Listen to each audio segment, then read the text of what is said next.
All right, let's get our committee back. So recess is over, and right now we have Group Ecovie appearing Francine Levesque, spokesperson Charles Theriault, filmmaker and producer, and Andre Arpin, retired tourism entrepreneur. Can everybody hear me okay? Yes, we The do. presenters hear me? Oui, on entend bien. Okay, oui. Merci. Okay, so you'll have, Group Ecovie will have 20 minutes for the presentation, and when 15 minutes is up, I'll put up my hand, and you'll see you have 5 minutes left. If nobody sees my hand, I might say it in the microphone, but not to disturb your line of thinking. I need to let you know when you have 5 minutes left. When the 20 minutes is all expired, there'll be 40 minutes of questioning, 10 minutes from each political party, starting with the official opposition. And before you leave, I'll give you a minute to say goodbye too. But for right now, we've got a 20-minute presentation from Group Ecovie. Thank you for being here. The floor is yours. Bonjour, Monsieur Charles Theriault n'a pas pu être présent. J'ai ici avec moi André Arpin qui va se joindre à la période de questions. Bonjour, Mesdames et Messieurs les ministres et députés. Merci d'avoir donné la parole à Ecovie, qui représente la voix des gens demeurant en région rurale. Mon nom est Francine Lévesque. Je suis le porte-parole aujourd'hui du groupe Ecovie. Notre présentation s'intitule « Protégeons la diversité de nos forêts ». Ecovie est un groupe de citoyens du Restigouche-Ouest, dans le nord du Nouveau-Brunswick. Notre objectif principal est l'arrêt de l'épandage d'herbicides et promouvoir le changement dans la gestion des forêts au Nouveau-Brunswick. Selon nous, la façon dont les forêts sont gérées n'est aucunement durable et nous compromettons depuis plusieurs années l'avenir des générations futures. À notre avis, une nouvelle approche doit promouvoir la forêt durable et accroître la croissance économique. Ecovie croit fermement qu'en protégeant la diversité, la diversité de nos forêts, nous agissons contre les changements climatiques puisque nous soutenons la flore, la faune, la santé humaine et réduisons les risques d'infestation et de feu. Notre expertise est notre connaissance du milieu puisque nous l'habitons depuis toujours. Nous avons des yeux pour voir ce qui se passe en forêt et des oreilles pour entendre la colère, la tristesse, l'inquiétude des gens du Nouveau-Brunswick. Les changements climatiques arrivent beaucoup plus rapidement que prévu et il faut agir vite. On assiste déjà à des tragédies un peu partout dans le monde. Pour n'en nommer que quelques-unes, les feux de forêt en Australie en 2020, les feux en Alberta en 2019, les inondations au Nouveau-Brunswick en 2018-2019, la neige au Texas en 2021, température extrême en avril au Nouveau-Brunswick en avril 2021, canicule en mai, canicule en juin, etc. Les changements climatiques affectent même la production de notre alimentation. Les périodes de sécheresse, les pluies diluviennes, tous dans les extrêmes, très difficile de faire un jardin. Aujourd'hui, nous ne sommes pas seuls à vous écrire puisque nous avons derrière nous le soutien de notre population. En 2015, 98,5% des gens rencontrés dans Kedgewick-Saint-Quentin ont signé la pétition pour l'arrêt de l'arrosage sur les terres publiques, terres Wabanaki non cédées et sous les lignes d'énergie Nouveau-Brunswick. Avec Stop Spraying New Brunswick, un total de plus de 35 000 signatures ont été recueillies à travers la province et apportées à l'Assemblée législative. La grande question est, notre forêt acadienne mixte au Nouveau-Brunswick, composée d'une diversité d'espèces, conifères et feuillus, a-t-elle besoin d'être arrosée de produits chimiques probables cancérigènes pour être rentable? Est-ce nécessaire et à l'avantage de tous les citoyens du Nouveau-Brunswick que nos forêts soient arrosées d'herbicides?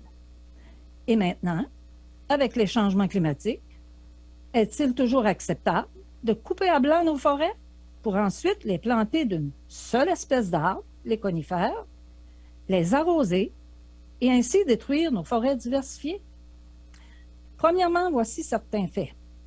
L'arbre ne capte pas tout au long de sa vie le CO2 avec la même intensité.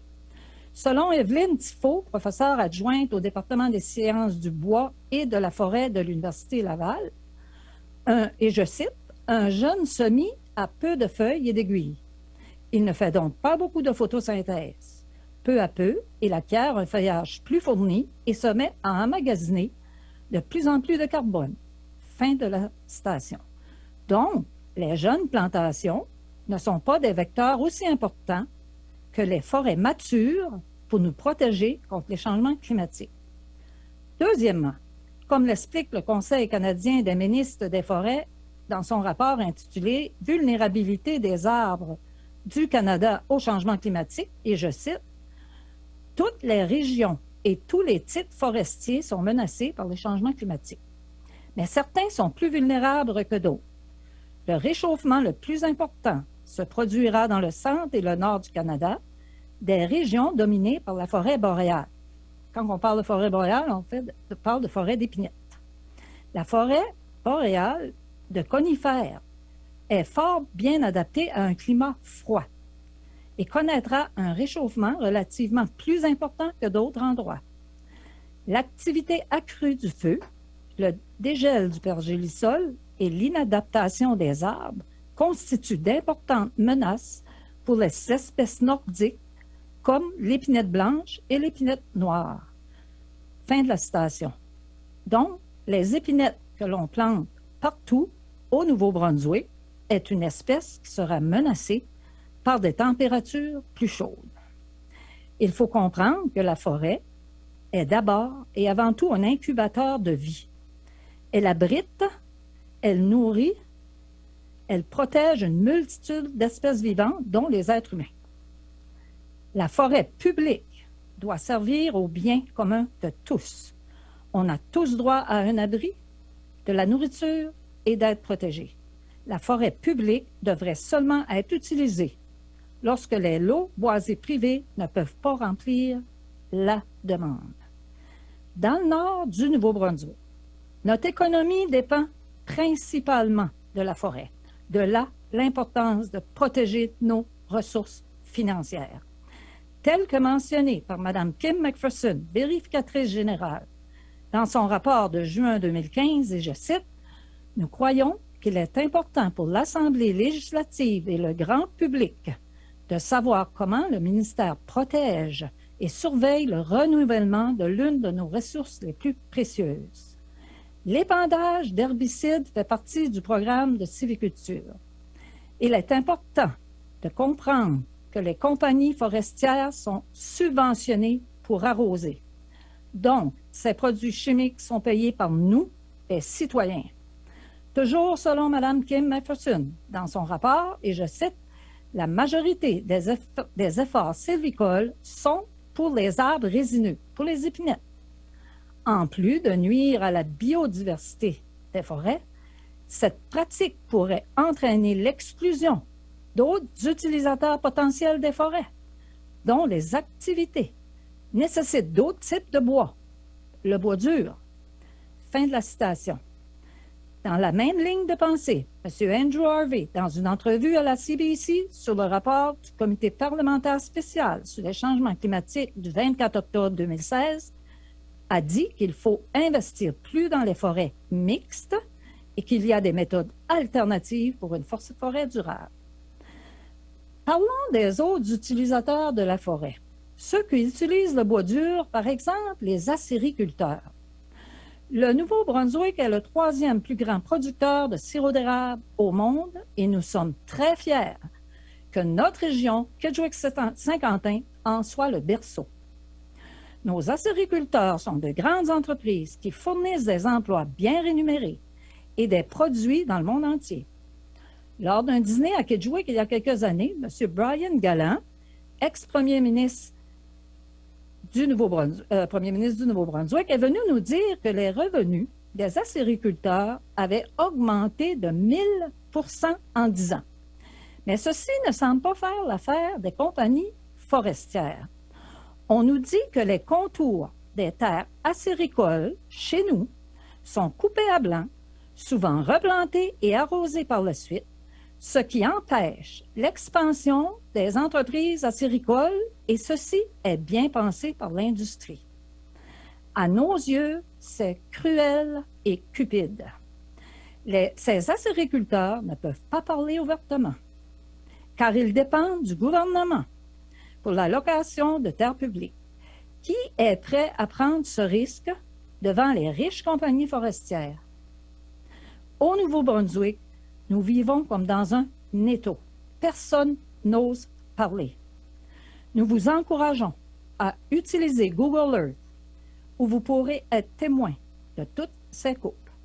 Pas besoin d'aide des scientifiques pour réaliser l'ampleur de la dévastation en forêt. Certaines personnes parlent même de viol. Quand on arrose, on tue les feuillus, on crée des plantations d'épinettes qui serviront à une seule industrie. On continue d'encourager un monopole déjà très présent dans notre province. Ce monopole devient plus riche, plus puissant et encore plus difficile de s'en départir. On tue en même temps le rêve et les opportunités pour d'autres utilisateurs et de jeunes entrepreneurs. Le tourisme, par exemple, génère des revenus de presque 1 milliard par année au Nouveau-Brunswick. Nos touristes sont attirés principalement par notre belle nature. Qui veut se promener dans des plantations d'épinettes? De plus, on arrose les plantations au Nouveau-Brunswick du début août à la fin septembre, en pleine saison touristique. Vous pouvez en parler avec M. Gildo Martel, qui exploite son entreprise touristique à l'entrée du Mont-Carleton.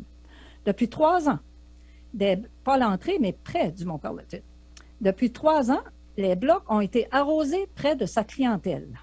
On dirait que nos élus et représentants n'ont aucune considération pour les utilisateurs de la forêt autres que les multinationales. Et que penser des animaux et des insectes qui ont perdu leur habitat? Parlons maintenant des emplois. Les industries qui utilisent le bois dur, le bois qu'on détruit en les arrosant d'herbicides, créent beaucoup plus d'emplois avec beaucoup moins de mètres cubes de bois. Selon Charles Thériault, dans l'épisode 14 sur le site Notre forêt est-elle la nôtre.com, il donne quelques exemples. Une industrie d'armoires utilise environ 29,6 mètres cubes de bois par emploi par année.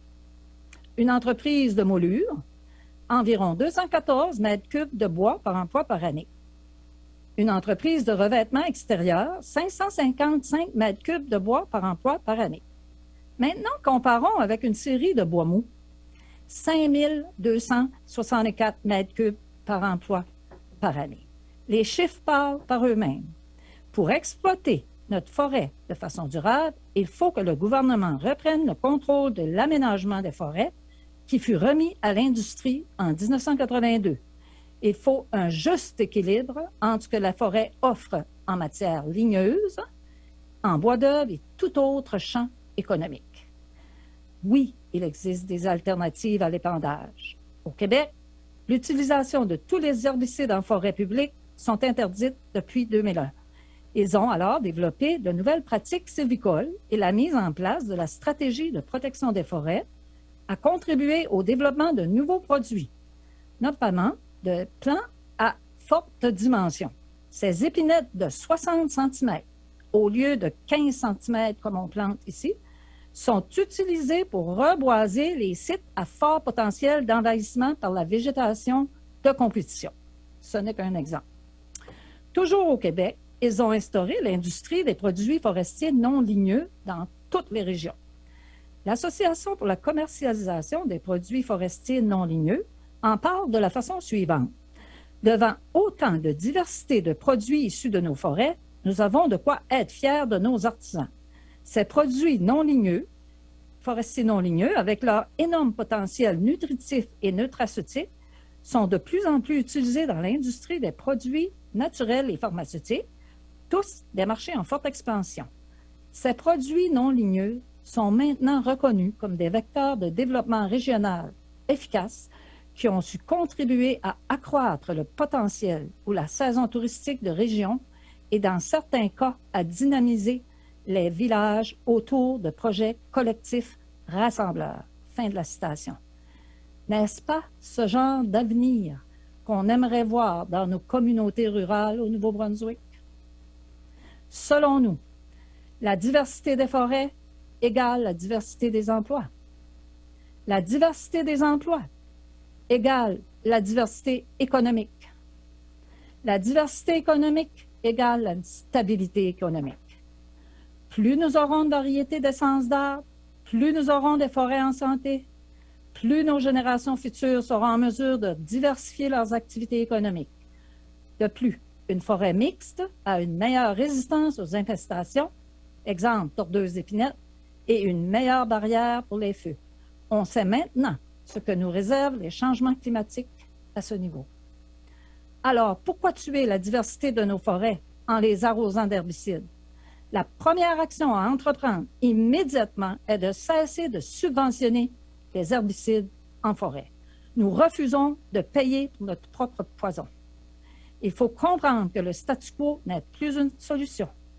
Il faut s'adapter et apporter les changements nécessaires et sauver le peu qui reste avant qu'il ne soit trop tard. Et c'est à vous, seuls, députés et ministres, que revient cette responsabilité.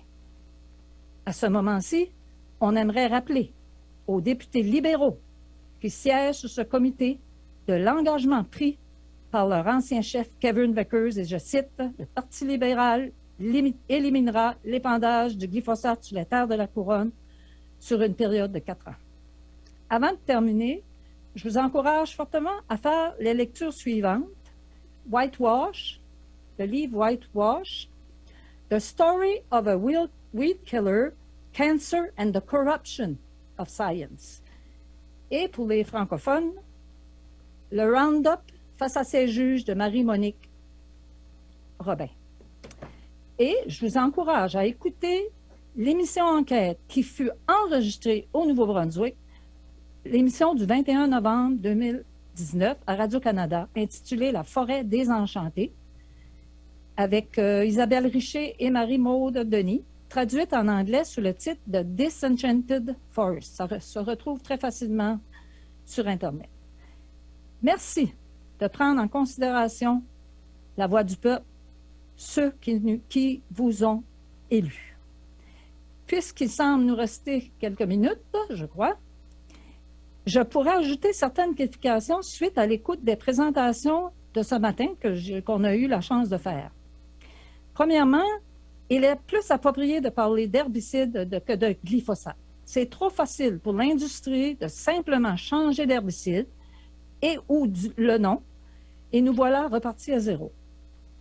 Deuxièmement, lors d'une conférence avec le docteur Thierry Vrain, dont vous avez reçu un courriel, je crois, il nous dit « Plus l'usage des herbicides augmente en agriculture et en foresterie, plus on augmente la dose quotidienne acceptable. » Il y a un monsieur un matin qui vous parlait de cette dose-là qui était de 0,2 mg par kilogramme. Fait que plus on augmente l'usage des herbicides, les pays augmentent la dose quotidienne acceptable. Il faut aussi comprendre que les humains, on absorbe le glyphosate à petite dose, mais à long terme. Fait qu'il faut penser qu'il ne faut pas juste penser à aujourd'hui, on a ingurgité du glyphosate, ça va être dans une semaine, ça va être parti, mais on en régurgite à tous les jours, que ce soit en foresterie ou dans l'alimentation. Aussi, j'aimerais vous parler, au mois d'avril 2015, l'Agence de réglementation de la lutte antiparasitaire, le LARLA ou le PMRA, ils ont décidé de continuer l'enregistrement de produits contenant le glyphosate. Dans une lettre qui a été envoyée par un groupe de citoyens qui était Eco-Justice, Wilderness Committee, Canadian Association of Physicians for the Environment, Équiterre, les Amis de la Terre, David Suzuki, ils se sont mis ensemble et ont écrit une lettre à Santé Canada pour leur dire que les 118 études qui ont été utilisées par l'Agence de réglementation de la lutte antiparasitaire pour évaluer les risques toxicologiques. Il y en avait seulement 7 qui ont été publiés. Donc, ils n'ont pas été révisés par les pairs. Et une seule de ces 7 études-là, dont les experts du Centre international de recherche sur le cancer ont jugé qu'ils pouvaient s'y fier. Ça se retrouve très facilement sur Internet. Aussi, vous avez ce qui est intéressant. Oui? Excuse me, the 20 minutes has passed. I didn't want to cut you off, but I had no way of telling you because of the virtual aspect of it. But we really appreciate your presentation. It was very informative. We thank you for that. You'll now have 40 minutes of questions from the members of the committee, starting with the official opposition, and it will be Mr. Mallet. Monsieur Mallet. That's right. Shippigan. That's how I remember. Oui. Merci, Madame Lévesque et Monsieur Orpin, de bien vouloir assister à ce comité permanent des changements climatiques. J'aurais 3 questions à vous poser. Okay. La première question, l'industrie forestière prétend que l'élimination de l'arrosage d'herbicides dévastera l'industrie forestière. Que répondez-vous à cette affirmation? Premièrement, l'arrosage qu'ils font aujourd'hui, c'est pour des arbres qui vont récolter dans 40 à 60 ans. Il y a moyen de faire de la récolte sélective en protégeant la diversité, puis en créant de l'emploi. Ça ne les mettra pas à terre. Puis, surtout avec le prix du bois qui est actuel, les profits sont phénoménaux. Pour dire que ça va détruire l'industrie, là, c'est assez difficile à apprendre. Puis j'ajouterais à ça, c'est qu'il faut utiliser le bois sur l'eau privée avant d'utiliser le bois sur les terres d'accourance. Ça fait qu'il y a du bois là en masse que les gens essayent de vendre. Je ne sais pas si vous êtes connecté avec les propriétaires de l'eau boisée privée, mais moi, on a des articles qui sortent tous les mois. Ils essayent de vendre le bois puis ils ne peuvent pas. Ça fait que c'est pas un manque de bois. On ne videra pas. Puis on ne parle pas d'arrêter de la coupe à blanc. On parle d'arrêter la coupe à blanc. Ça veut dire que la coupe sélective, avec la régénération naturelle qui va être respectée, non, on n'a pas de problème avec ça. Merci. Si on se à prendre une position qu'on éliminerait le glyphosate, est-ce que vous pensez avoir des alternatives au niveau des herbicides autres que le glyphosate qui pourraient faire le même travail? J'ai bien spécifié qu'on ne parle pas de glyphosate, on parle d'herbicide. Okay. On peut éliminer les herbicides, qu'importe le nom de l'herbicide, parce qu'il y a une chose qu'il faut comprendre. Quand on parle de glyphosate, c'est un élément du Roundup. Le Roundup, c'est le produit comme tel qui est utilisé. Dans le Roundup, on a le glyphosate, mais on a les adjuvants, les surfactants qui servent à faire coller ça sur la plante. OK? Ils n'ont pas... Et les études scientifiques ne touchent pas l'ensemble des produits du Roundup. Ils touchent juste le glyphosate. Mais c'est un peu comme la bicarbonate de soude puis le vinaigre. Tu as le bicarbonate puis tu as le vinaigre dans un plat, puis dans l'autre, tu as le vinaigre. Là, ça n'a pas de réaction. Mais quand tu mets ça ensemble, ça fait que c'est une réaction chimique. Fait que c'est ça qui est important de comprendre. Puis il paraîtrait que les adjuvants et les surfactants sont probablement plus toxiques que le produit comme tel. Fait nous autres, ce qu'on parle, c'est l'élimination d'herbicides au complet. Au complet. OK. Merci. Puis, est-ce que vous avez eu connaissance directe des impacts négatifs de l'arrosage au Nouveau-Brunswick ou dans d'autres juridictions? Au niveau des érablières, ce qui arrive, beaucoup d'érablières, les gars ne parleront pas public, hein, parce qu'ils ont peur des conséquences qu'il pourrait avoir de l'industrie et du gouvernement. Donc, quand ils bûchent autour d'une érablière, ça a un effet direct dans les érablières. Ils parlent du volume à cause de l'exposition. Ils parlent du volume parce qu'il y a l'arrosage, puis les vents dominants peuvent rentrer. Bien, ils rentrent à travers l'érablière, puis ils ont tout le temps une bande qui va mourir, puis qui est improductive. Donc ça, c'est une des choses à considérer. Puis on trouve ça dommage parce qu'on essaye de développer de l'industrie, puis on a une industrie dominante qui n'a aucune considération pour les autres utilisateurs. Ça fait que ça, on peut dire que c'est un impact direct sur la gestion forestière et nos entreprises. Merci pour vos réponses. Je passe à ma collègue Francine Landry. Alors, bonjour, Francine Lévesque et M. Harpin. Ça me fait plaisir de vous saluer cet après-midi. Quelques questions. Vous avez le regroupement Ecovie. Est-ce que vous voulez nous parler de ce groupe-là? Combien de membres est-ce que ça représente? Et puis, quelles sont vos actions principales? OK. Le groupe existe depuis mars 2015, puis ça coïncidait, c'est comique parce que ça faisait des années qu'on se retrouvait chacun dans nos demeures. Dans la colère, on passe de la colère à la tristesse, on ne sait pas quoi faire, on se sent démuni, on se sent impuissant. Fait qu'on s'est réunis, on est peut-être une douzaine de personnes, puis on s'est dit, il faut faire quelque chose. C'est là qu'on a commencé à se réunir, puis c'est comique parce que le 8 mars, on s'est réunis pour la première fois, puis je pense que c'est le 21 mars que le produit a été déclaré probable cancérigène. Ça nous a donné le vent dans les voiles. On a commencé par une pétition dans la municipalité de Kedgewick, que je vous disais tout à l'heure qu'il y a eu 98,5 % des gens. On a rencontré sur 2200 personnes à Kedgewick, qui est la population de notre communauté rurale, on a rencontré 1100.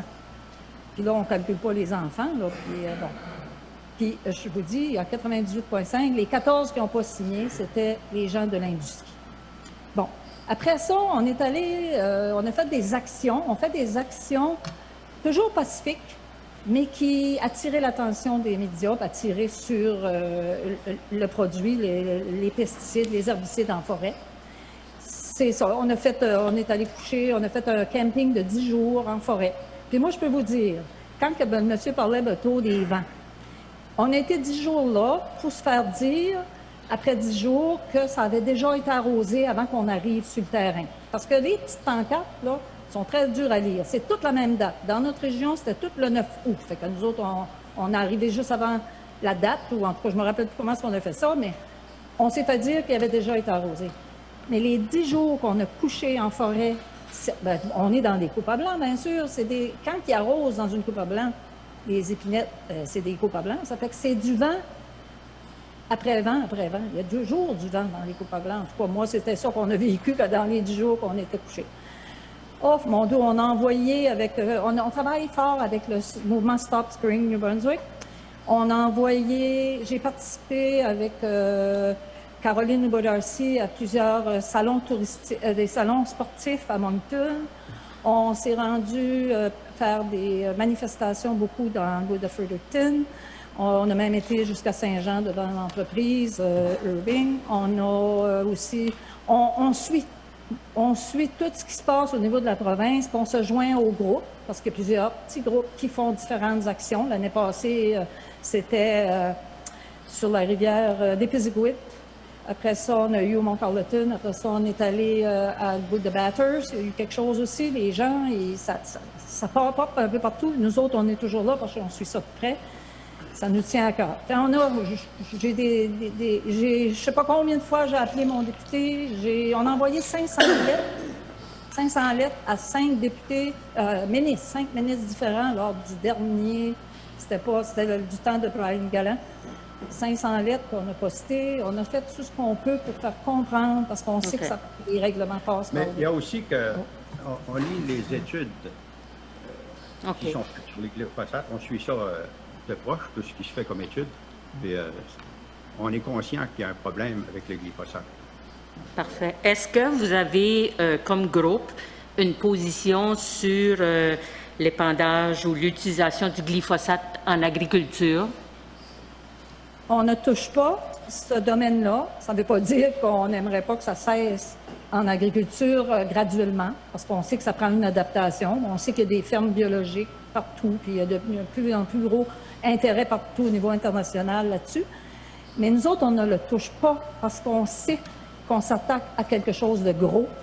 C'est l'entreprise qui mène la province, selon nous. D'après ce qu'on entend, nous, là, j'entends ça à tous les jours. Ça vaut pas la peine, c'est pas nous autres, c'est l'industrie qui mène.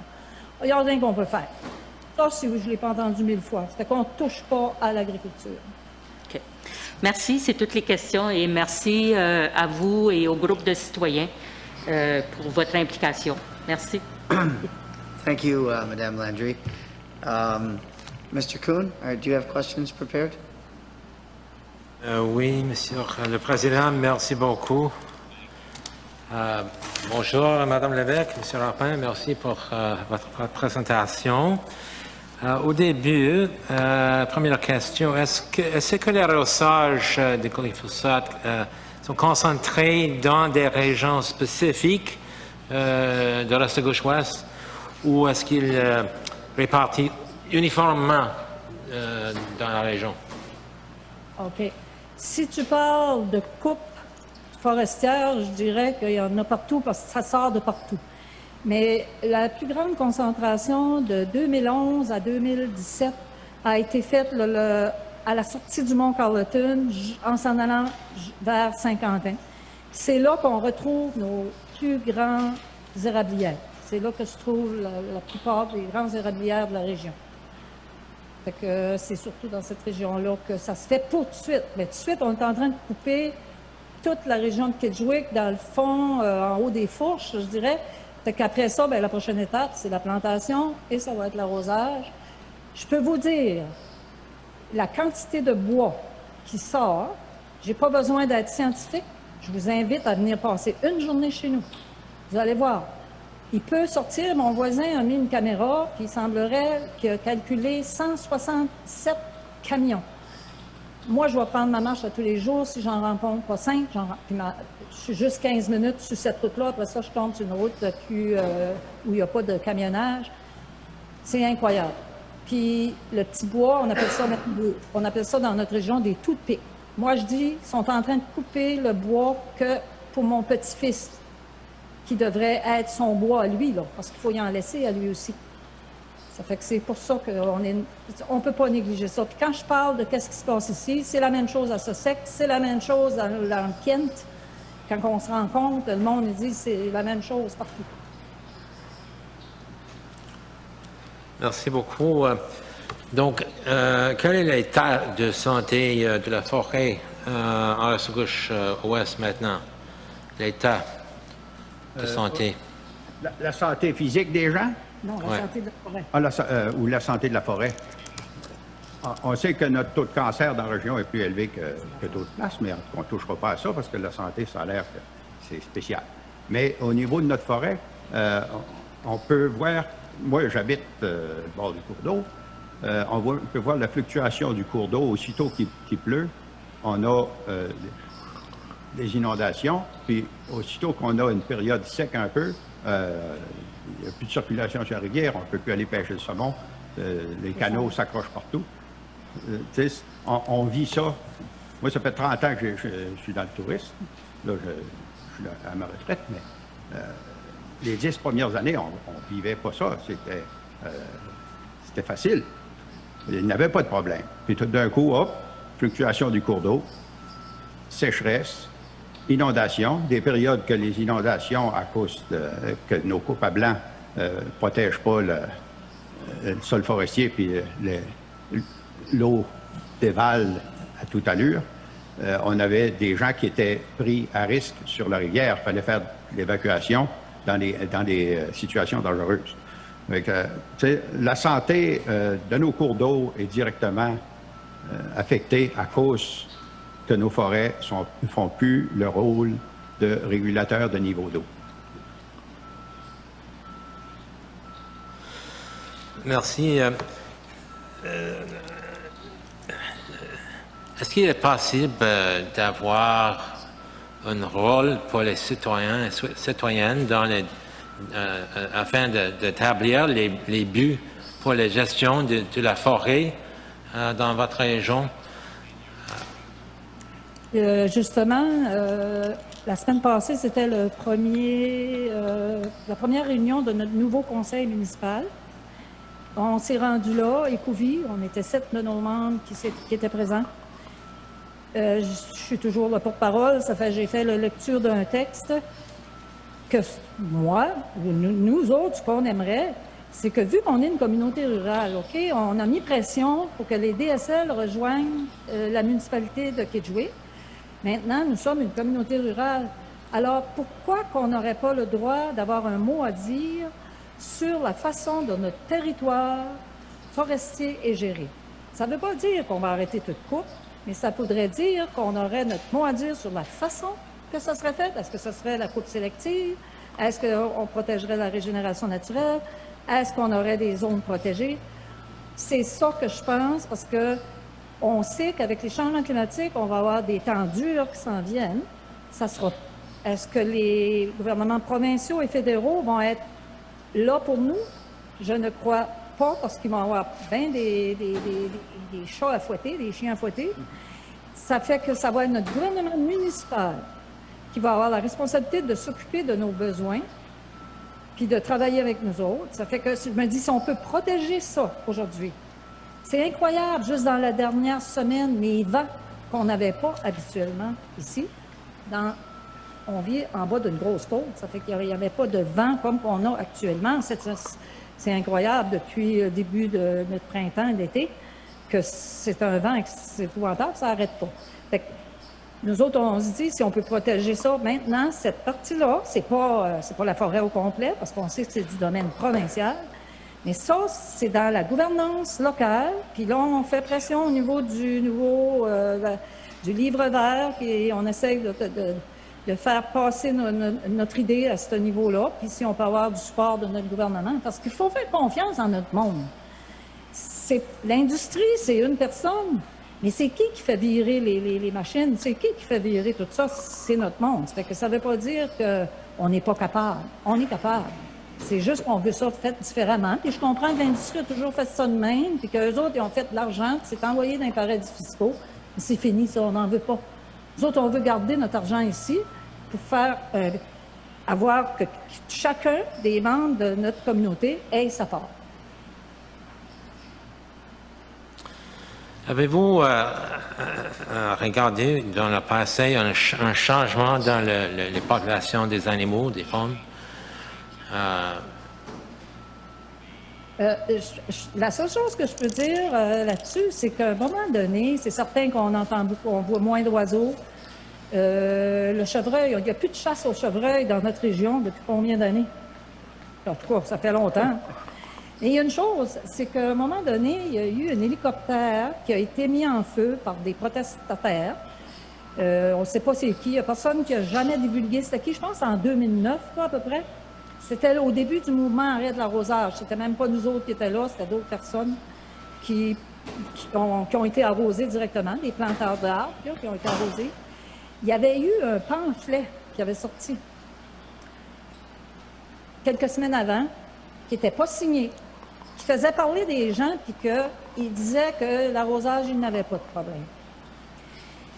Quelques semaines après, il y a eu cet hélicoptère-là qui a été mis en feu. Pendant 5 ans, on n'a pas arrosé dans la région de Saint-Jean-Baptiste parce que les arroseurs avaient peur, parce qu'ils avaient mis l'hélicoptère en feu.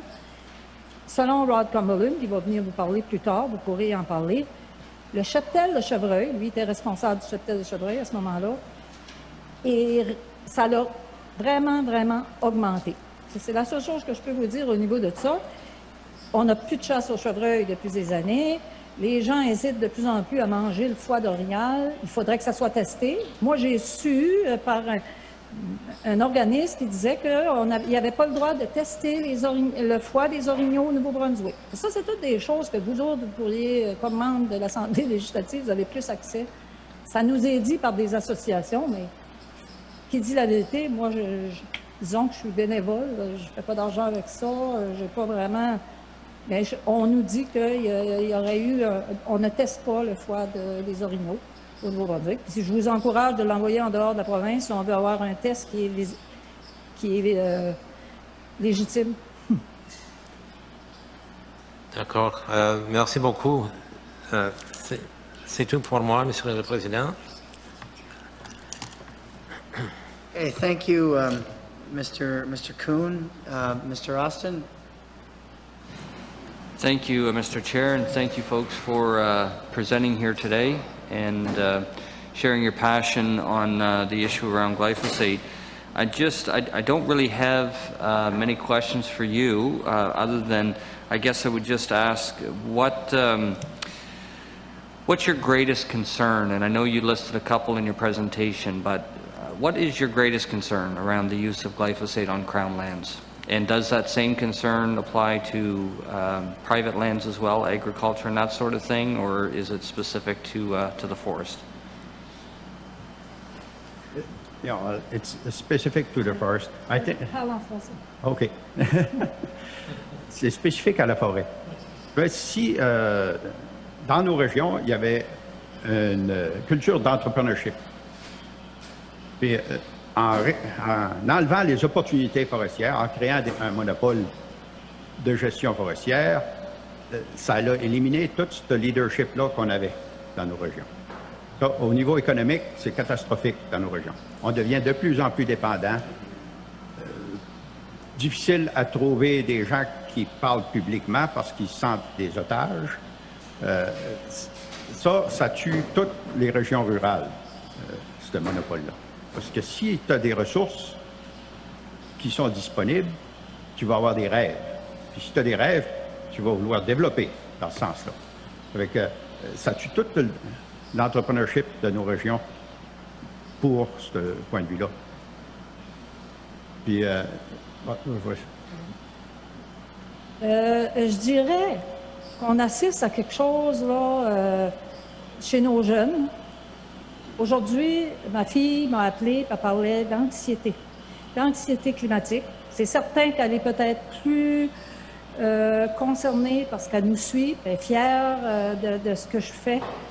Quand je fais des présentations, elle suit ça.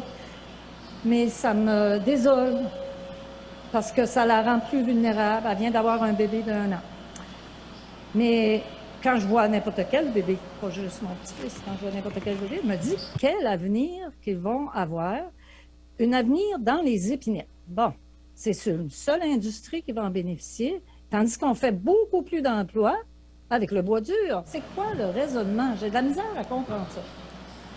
Puis, je crois que ça crée chez nos jeunes je m'en foutisme un petit peu, tu sais, bon, d'abord, il n'y a rien qu'on va faire, ça fait que let's go, on va en 4 roues, on met pas de casse, on dirait qu'ils prennent des risques plus que dans les villes, même que des fois, il y a des gens qui arrivent, ils vont d'où, ils mettent, il y a quelque chose, ça détruit quelque chose chez notre jeunesse. En tout cas, on a eu une étude à un moment donné qui a été faite par c'est un anthropologiste. Malheureusement, j'ai recherché l'étude, elle me l'a envoyée, je l'ai cherché dans tous mes documents, je n'ai pas pu la trouver, mais elle parlait de la population des jeunes de Kedgewick, Saint-Quentin, puis Saint-Léonard, puis un petit peu dans le bas de la province. Puis elle mentionnait ça, qu'il y a un problème avec les jeunes de ne pas avoir de contrôle. Ça fait que vu qu'on est déjà détruit par l'industrie, bon, tout cela de se détruire nous autres mêmes, tu sais, c'est un peu ça, là, que ça était le résumé. C'est ça que j'ai à dire là-dessus. Well, thank you. Again, I don't have any further questions, but I do want to thank you, Mr. and Mrs. Levesque, for your presentation and your passion on this topic, and I'll leave it at that. Merci beaucoup. Thank you, Mr. Austin. Minister Holland, go ahead.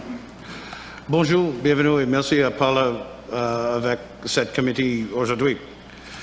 Mon français n'est pas bien, je parle avec nous en anglais, s'il vous plaît.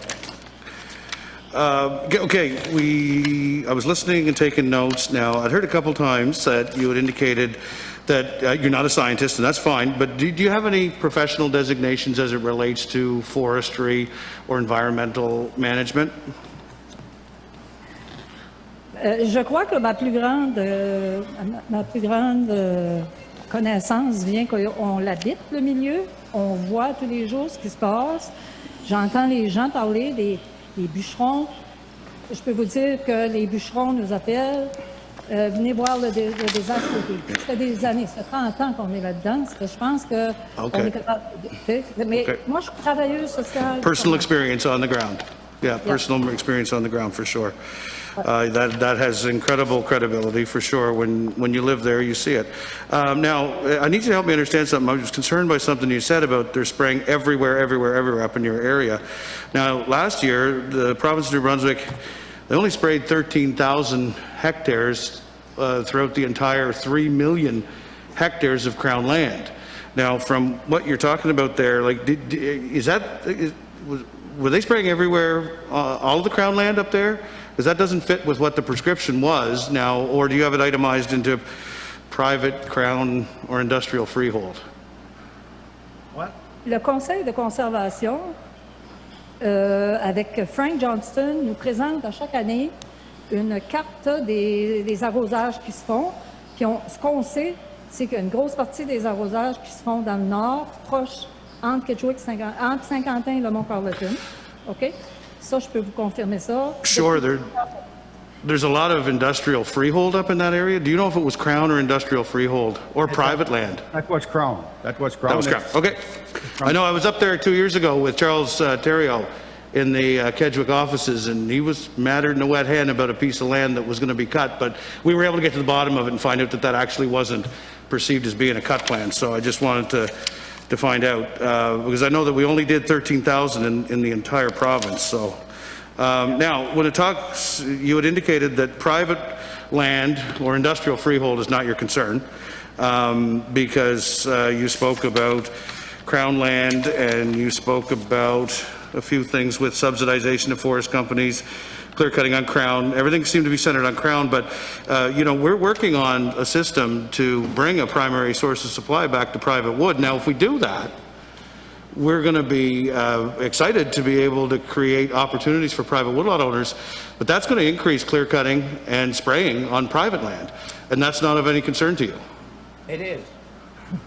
It is a concern. If it has to stop the subsidies on all that, because the program that are subsidized for private woodlot owner encourage the clear cutting, and it didn't need to be like that. But sure, I mean, the subsidies are a separate issue, but if private wood lot owners proceed to have an opportunity to put more wood into the system, clear cut more land and use herbicide to treat it, it doesn't sound like that's a concern to you. Is that? I'm a private woodlot owner myself, and Select Cut produce way more, to my point of view, than Awesome. clear cutting and planting. That's one of 40,000, but if that does lead to more clear cutting, what we have to try to do is work up a strategy so that folks, you know, have a perspective. We've got the whole land base to manage, so.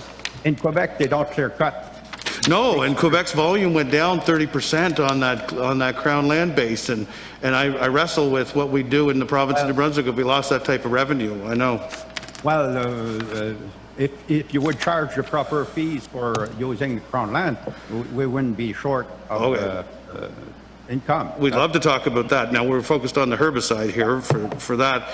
And so the conversation, I listened intently. We did talk about Quebec. We talked about a variety of different things, but, you know, we've worked hard as a government to get information out. Like, we currently right now have a forest mix of 65% softwood and 35% hardwood. Well, that's a 5% increase of the hardwood that we had over in the 80s, you know, and we're completing the process this year of more than doubling the conserved and protected areas in the province.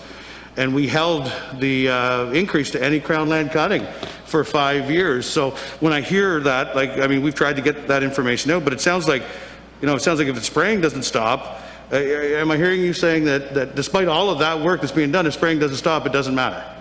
Well, if you clear cut in some area and you protect the regen, you wouldn't have any problem with that. Well, that's what clear cuts that are protected. They clear cut and destroy what would grow. I'm not sure I'm following. I'd like to hear more. Well, when you clear cut on land, if you go select to start with, and then you promote the regen to start, and then you go again and harvest the rest, the natural regeneration is there. so it would grow. That's pretty exciting, because in New Brunswick, I don't know if you're aware of it or not, but by the time we get to the end of this year, 80% of all the cutting on Crown land will be regrown naturally. So it is going to be an exciting day for regrowth. It has It's to phenomenal, be yes. like that. Absolutely, it is. But what I guess where I was going, what's that, sorry? If we have diversity, we'll adapt with the climate change. That's what we're seeing. The beautiful thing is we've got more hardwood and a better dynamic mix than we had in the 80s of our wood. So we need to build on that with conservation efforts like you're talking about. But, you know, it sounds like spraying is the only issue that you're focused on. Are there other conservation areas like expanding conserved areas, you know, using up private wood, or looking at the Acadian mix coming back? Like, is there any areas you see there that we're doing in the right direction, or is it we're just spraying and we're not doing anything of any value? Well, we see, from my point of view, we drive the forest quite a bit, especially when I drove tourists around, and we see clear cut all over the Upsequitch area being wiped out, and they shorten up buffer zone of rivers, and they spray that really near to rivers. And the regrowth is spruce. So that's a major problem to us. If they would have, in the past, started to protect the region, we wouldn't have that question today. So you're saying that if we protect areas, put river strategies in place, enhance our buffer zones, move to a more diverse form of forestry management, that you're not concerned about whether we spray or not? You just don't see, Well, I'm still concerned about the spraying anyway, because it's a wrong way to work. You have to adapt to the future. And if you take area that you just want spruce, only spruce to grow, because of spraying, that's what happened. I got the woodlot that has been spread, and it's plantation, and it's dead under the plantation. Yeah, we got to be careful for sure. That's why it's encouraging to see that we're seeing hardwood on the increase in the province of New Brunswick over the last 40 years. To my point of view, when I fly around or I drive people in the forest, the clear cut is way too big, and it has a direct impact to rivers, because it doesn't absorb, and there's no moss under the trees to hold water, so it just slides quick to the river. But help me understand and go back there, because we've got 3 million hectares of Crown land, and there's only 420,000 hectares in plantation. So, I mean, you must be talking about the footprint of industrial, freehold, and private as well, because I can't get there on the math. Of course, because it has an impact to our habitat. Oh, okay. Well, I guess your focus in your presentation is on Crown land, so I was confused, sorry. The thing is that, from my point of view, you don't have that kind of impact as a government on freehold, because it's not the No, but if you're flying over freehold and you're complaining about it being a clear cut, I mean, that's outside of the realm of control of government. So I'm just trying to figure out which area you want us to target. So I appreciate you clarifying, and I'm good. I've got everything. all right with it? Yeah, thank you. Okay, thank you, Minister Holland. I'd like to thank Group Ecovie for being here today and providing a presentation for us. And I'll give you, you know, a minute or so to say goodbye. And like I say, we really appreciate you both being here today. On veut certainement remercier les gens. On espère qu'ils ont un cœur ouvert, un cœur prêt à écouter aussi, de faire une tournée de la province, de venir dans notre coin pays, de venir voir. Il y a des films qui se font, il y a des Cliff Sorrentine sur Facebook qui se promènent en avion et qui expliquent tout en Moncton, Miramichi, Sussex, il fait tout ça. Il y a tellement de documents aujourd'hui, ça fait qu'on vous encourage à continuer. Puis, c'est important pour les changements climatiques qu'on s'y attarde. Merci beaucoup.